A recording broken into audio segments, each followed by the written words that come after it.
right, I have a huge surprise for you guys today. I have Amanda Banks with me, and she is going to teach me how to play golf, and we are going to teach them some stuff about business and finance. So say hi to everyone. We are about to tee off in Scottsdale.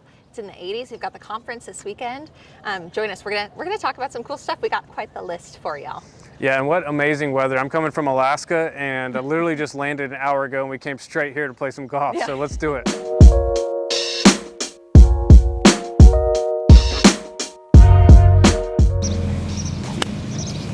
Nice. Not bad at all. First time I've played in 10 years. Oh, these are not going to be fast greens. You gonna let me beat you? No, I'm not letting you beat me. You are going to beat me.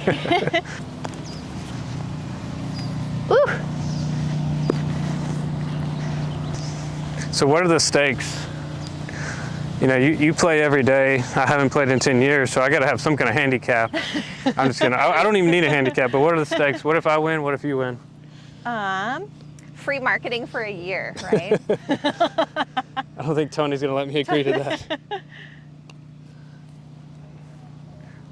Ooh, now you got a good uphill putt. Get in. Oh. See, we're good now. Hole one out of the way. I don't think I can count that high.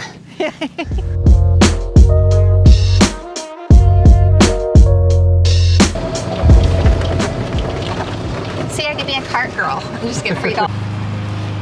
Bunker shot. Okay. All right, so obvious question is, how do me and you, who are both, running multiple, you have multiple med spa locations, I have multiple businesses, how are we playing golf on a Wednesday? Well, the key is systems and, developing a team. So what advice would you give people for really developing a team? Well, I think people are nervous to delegate. Starting off, you and I both know that. People, they think they can't afford it. For me, delegating allows us to go and create more revenue. So, and then creating good systems within your business and standard operating procedures where your staff know what to do even if you're not there. That's gold. And we hire good people.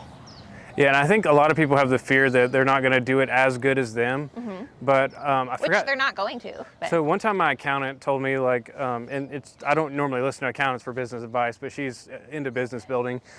She was like, don't look for someone to do 100% the job you do. Look for someone who can do 80% the job you do, because 80% of freeing up your time is well worth it. It is, and I was scared at first. I mean, heck, we have almost a dozen girls now. It's been wild. Yep. And you learn a lot through that process. And I think people get analysis paralysis where they want to go and hire somebody, but then they get overwhelmed or they overthink it. And you just need to take action and learn as you go, honestly. Exactly. All my best lessons were just by taking action. Well, speaking of taking action, let's see if I can get it anywhere close.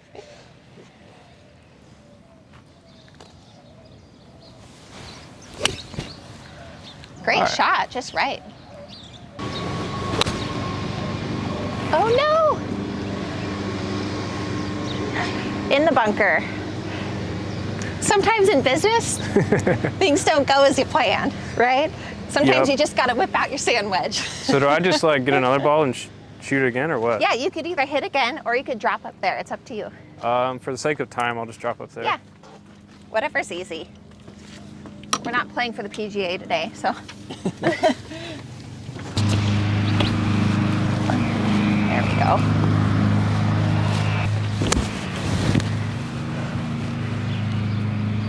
See, again, you got nice air. It just went off. Yeah. But you're getting really good loft, so. Not bad. All right.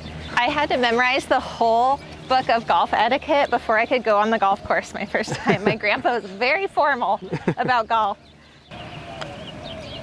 Get up. Ooh. It's so slow. Not bad. You read the break right. See, you're putting fast and I putt slow on these. I'm just using too much muscle. There we go. Nice. Boom. Number 2 complete. Yeah. Let's go. Nice job. Here, grab your wedge. Don't forget that. This is why I have you to babysit me.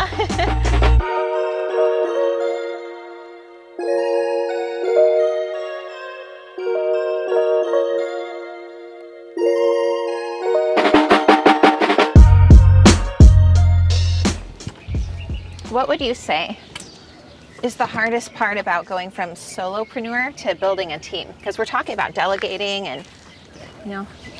Yeah, and that's the thing. For years, I tried to do everything myself, and building a team was literally the best thing I ever have done in business.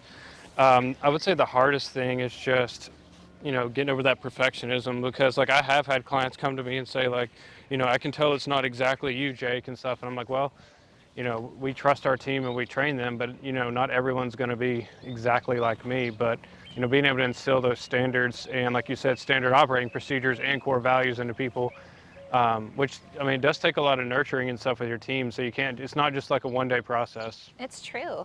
It actually takes a tremendous amount of effort to, go in the hole. That was close. It takes a lot of effort to get those systems built. And I think that when you are able to spend the time to build those, I literally have PDF SOPs, standard operating procedures. Yeah. So if I have a staff member that, say they got sick or they left or something happened, somebody could step in and have everything right there. Yeah, you got to find a balance between like having a system and actually like treating people like humans instead of a system.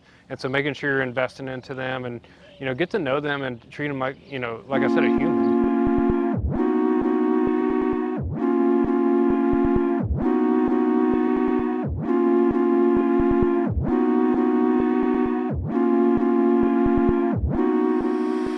So I know you said that that a lot of your PMU marketer clients struggle with conversions.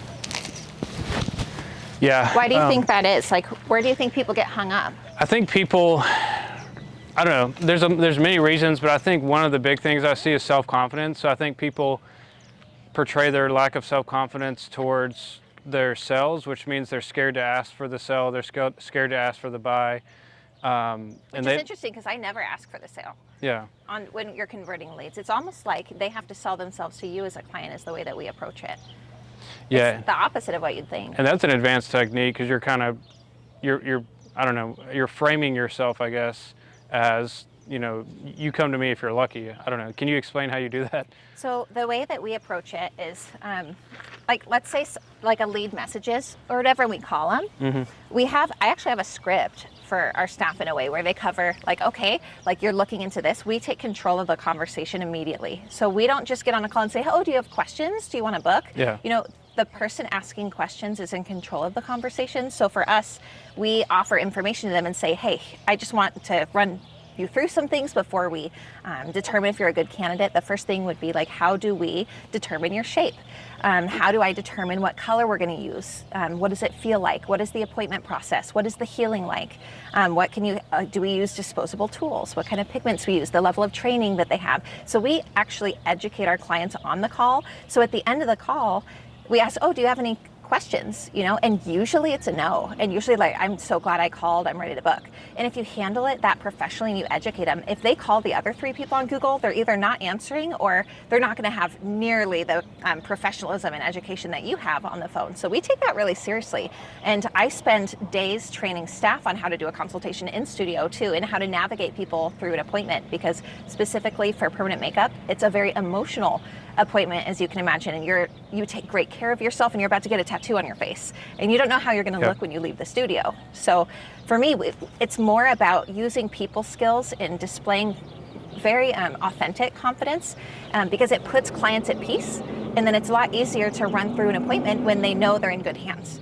Versus if I get on the phone with them and they're like, oh, like, how does it feel? This and that. They are getting themselves all worked up, and I'm on the defense saying, no, it doesn't hurt. No, I am trained. No, we are going to go over how we get your shape. So I like coming across by offering that info first, and then I'm asking the questions, or my staff are.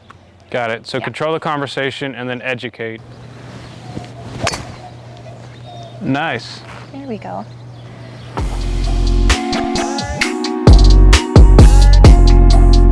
I feel like where both of us are at, Jake, we both love helping people that are newer in business or that are trying to get to that 6-figure mark. Yep. And the hard thing is that first year is tough. And for us to help, I always have to remind myself what it was like that first year. I don't know if I ever told you, my first year, get up the hill, go. My first Nice. year in business, I lost all 4 of my grandparents, and I had a $60,000 jaw surgery, and I was wired shut for 6 months. Wow. So I was doing client consultations, wired shut, and they couldn't even understand me. And that's how I scaled my business. Is a lot of people would have used that as an excuse not to grow or not to push, and I was wired shut, freaking microblading. So I don't know. You got to find your why and your reason. And oh, look at that. Oh. Don't catch that hill though. This is crazy. So love him or hate him, I still think he's somewhat of an inspiration. So that sounds like the story of Kanye West, where he had his jaw shut. Oh, Like did wired he have shut. jaw surgery too? Yeah, he actually made a song called "Through the Wire." It was like his number, like his. Should that be my theme song for life now? Yeah, you should listen to it. It's pretty good. Yeah, I couldn't chew for 6 months. It was liquids only. It was horrible. But I had to pay $60,000 cash for the surgery. Like insurance didn't cover it or anything. So I was like, dude, I got to go and hustle and build 60 grand. And that's what pushed me to build my foundation. So now, I mean, I had some crazy things happen in my life the last year where I'm like, here's my second push. Whoa, oh, come on. I just didn't want to go down the hill. I know. Isn't golf mental? Yeah. I think that's why business owners love it so much. Mental strength. I think it's challenging because I patience. have to remember to focus like on every shot. Do you have both your clubs or did you just bring one out? I just brought one out. Okay.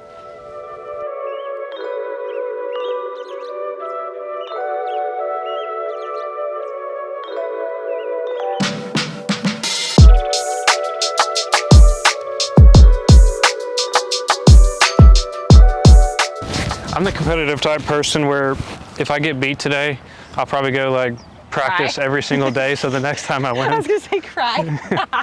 I'm not gonna cry. You're gonna go curl up in a ball.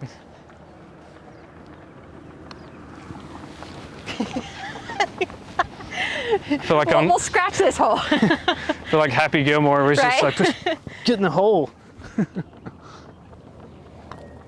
Come on. Ugh.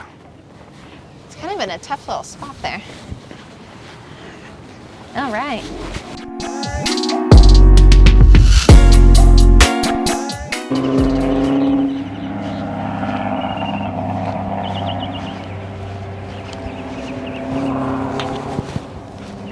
Come on. Ooh. Nice.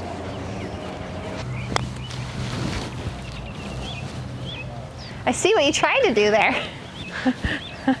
You just try and muscle through these putts. Yeah. I gotta quit working out. Gentle. I gotta get out of shape if I want to be playing golf. Good line. Boom. All right, so it's my first game in 10 years and we're currently tied. I thought you said 15. So now it's 10. Yeah. 10 to 15 years. Are we tied? I don't We know. are not tied. You have no. Actually, we're probably tied. I mean, is it like -5 points if you kill a rabbit? Because I think you've killed I about think 3. I've killed 3 rabbits. I feel like my first year, one thing I did really well, and it was free to do, is get a lot of reviews. Because as you know, social proof is huge. Like people wouldn't use your marketing services if they didn't see all the 5-star reviews. You're always showcasing. I see it on your stories. Everyone is having a great experience. You know, it creates good buy-in. So Which, speaking of that, so many people say my reviews and clients are fake, just like the haters.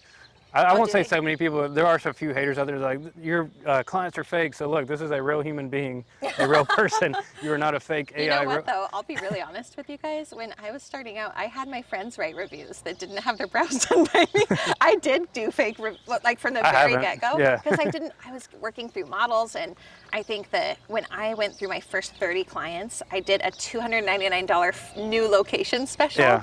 So that 30 clients allowed me to feel confident with my work, see field results. And then what I did is I told these people when they came in, I said, my normal price is $675, but with this special, it's $299. I'm hoping that you could help me out by sharing a review about your experience, referring people, but there's a certain way I asked for reviews that I think was really special. Instead of just saying, will you write a review, which is usually a one sentence, like my brows are great, you know, I'd say, hey, Martha, you know, I went through the best training and you know how hard it is to find a good artist. Would you be willing to share about your experience and why you think somebody should come to us? for their treatment versus somebody else, so that you Yeah. can help them make the right decision. So asking in that way is so much better because it's really open-ended, and it creates the opportunity for them to share the story.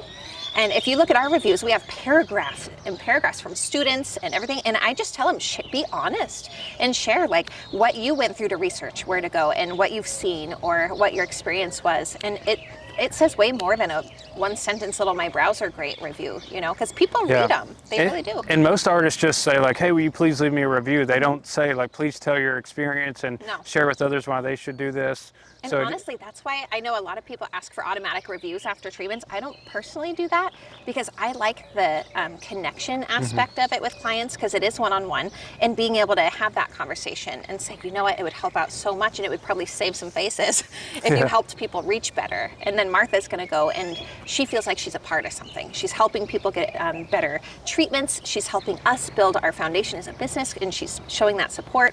And she got the discount with the promotion through those first 30 clients that I did. So and I'm glad you're being honest. Not that you're not an honest person, but I'm too honest. I'm glad you're being open and honest about the fact that you did do a lot of discounts and stuff starting out, because there's too many artists out there right now that are just beginning, and they're taking advice from their trainer who's been in the industry 10 years.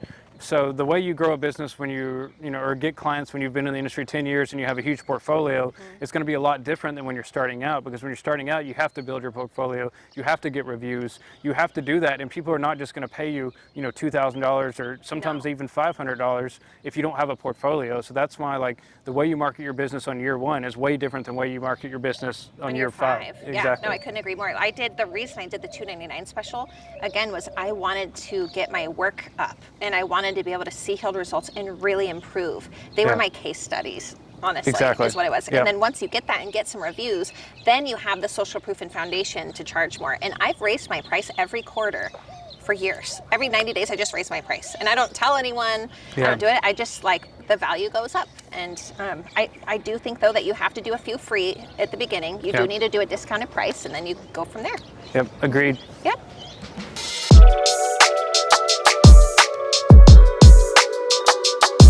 Coconuts? Oh yeah, let's see some. A lot of them have dates, but not coconuts. Because that's step one for most people that I recommend is hire a part-time virtual assistant, somebody that can take calls and that knows how to do a phone consultation and can deal with all that stuff. Because you can get great, affordable people all over the world. It doesn't have to break the bank. No, I'm gonna put that down. Because you can literally get people that are, even if it's part-time or sometimes full-time, for the cost of one or two brow clients. And if they help you convert that many more or more, it's paying for itself and making huge profit. And it's freeing up their time, which is valuable too. Yeah, exactly. Because so many people have kids and a life outside of work, which is normal. And then they don't do content, then they don't grow, No. Nobody knows them.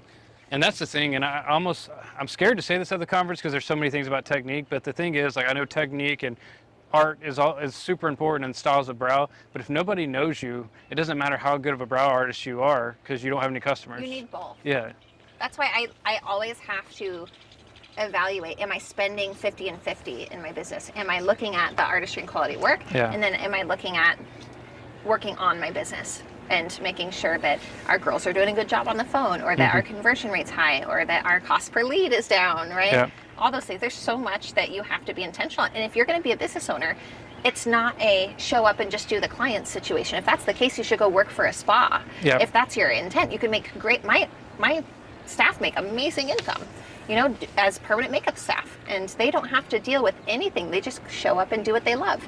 But if you want to go into business, you have to take responsibility and learn how to generate systems and be organized and respond to leads and market yourself, get reviews, do social media. That's part of the job. That's what you're signing up for. So I think that for those that are looking to get into business, a good book is E-Myth.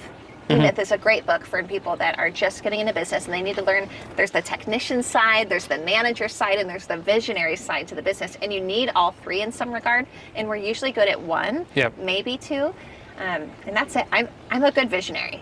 So I need a manager, and I need someone to help with it. And even for you, you delegate a lot of the marketing and advertising to me, but you also, you know, ask me the right questions, and you ask great questions, and you are aware of what's going on. It's like you can't, like, even when you delegate stuff to people, you need to be able to like double check them and just make sure you understand what ROI they're providing you. Yeah, delegate does not mean offload and ignore. Yeah. Delegate means to manage from afar, you know, and to oversee. And what's nice is, like, your team will ask for monthly reports. We'll say, what was our cost per lead, or how many leads are we generating on average? And we'll provide you information of here's how we closed it. And that helps us to work as a team. And we've increased our sales so much this year with that. And it just takes us, what, 5 minutes every month? Yeah, I almost feel like we need to do like a video on how to work with your marketer, because that's a great idea. Like, it's usually one extreme or the other. Somebody thinks that I should just do everything for them without them even asking. Yeah. Or the other extreme is they try to micromanage every single day. Am I a micromanager one? No. Okay, good. You have a good balance.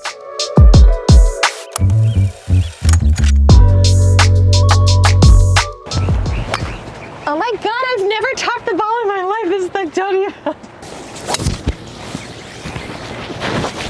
Nice shot. Dang. Nice. Little left. All right. Nice. Slow down. Boom. It's so crazy. I think I got like the reverse of an eagle there. What is that, a bogey? A bogey. Yes. The reverse of Finally got a bogey.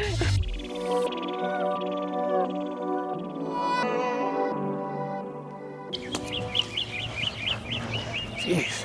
What do you think is the biggest mindset disadvantage for people their first year? Like, what's holding them back mentally that you see? I would say being too hard on themselves, like expecting to be booked up instantly without any effort. I don't think that's being too hard. I think that's just having unrealistic expectations, maybe. Yeah, I think a lot of it stems from either, you know, like, let's say that they want to get, you know, they want to get their boyfriend or friend or husband's approval or partner's approval in starting this business, and so they're letting that pressure them into feeling like, oh, well, if I'm not super profitable the first few months, now it must not be right for me, and then they give up way too quick, not realizing it's a long-term process.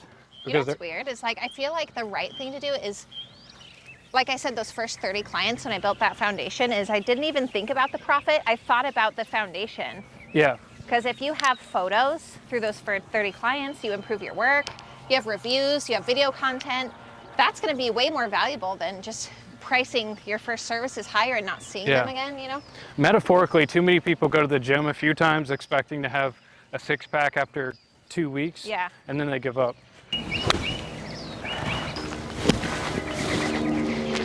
What's nice though is it's going straight. No! I'll take a par. Is that the first par of the day for both of us? Yeah, probably. Oh. It's gonna be hard to find. We'll find it. Yeah, I think the things that overwhelm new business owners, look at this puddle, the most, is the thing that if they just knew how simple it was, they wouldn't have that anxiety anymore. Yep. Makes me want to make like a bunch of content about the basics. Because I was taught that growing up. My dad's an entrepreneur. Oh. Ooh. Ooh, so Rocked close. me too. On to the next one. What I really don't like right now is how everyone's pitching permanent makeup as this easy 6-figure income. Yep. Permanent makeup's one of the hardest things I've ever learned.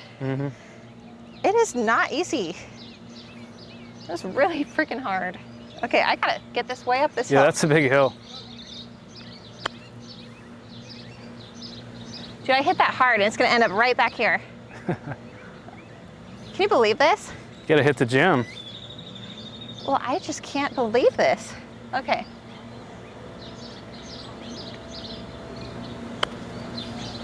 Go. Oh my gosh. Okay, you better putt for me. This is horrible. We're definitely putting this in the video. So for me, the biggest thing is if you're not cheating, you're not trying.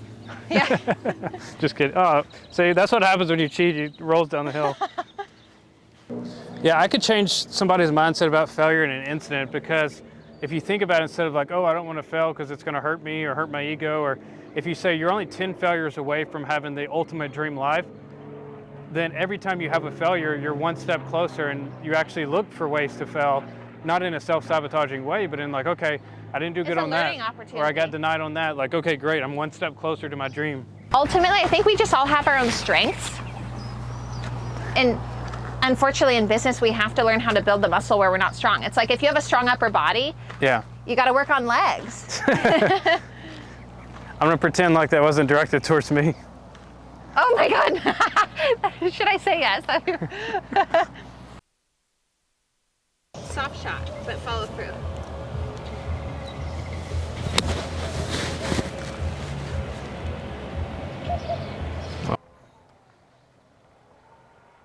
Come on. Ooh. Oh, just short. That was almost solid.